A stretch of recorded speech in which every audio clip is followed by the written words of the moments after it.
Hi, in this video, I will be showing you problem number 19 of chapter 7, section 5. Evaluate the integral 8 times e to the exponent 5x plus e to the 5x.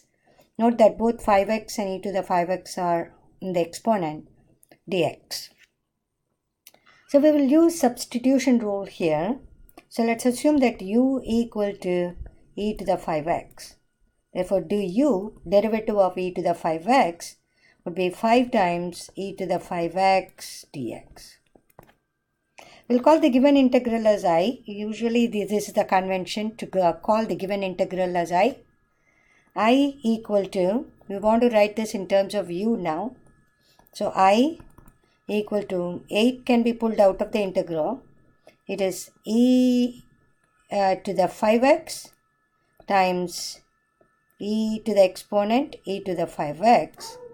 We are using the rule, if you have a to the m plus n, it can be written as a to the m times a to the n. So here we see the plus sign in the exponent. So we are breaking them as products. So it's e to the 5x, e to the 5x, e to the exponent e to the 5x dx.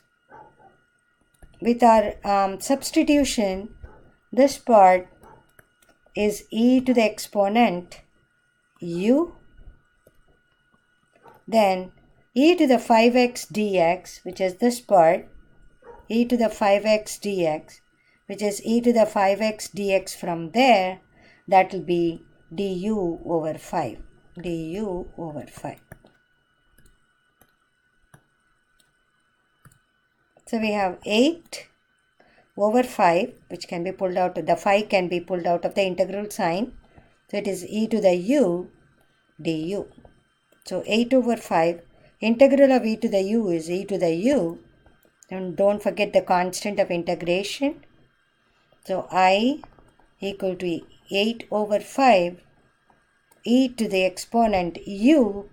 U by our substitution is e to the 5x.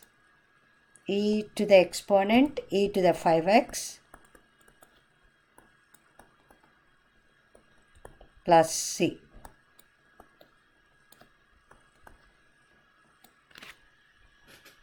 Hope this video helps.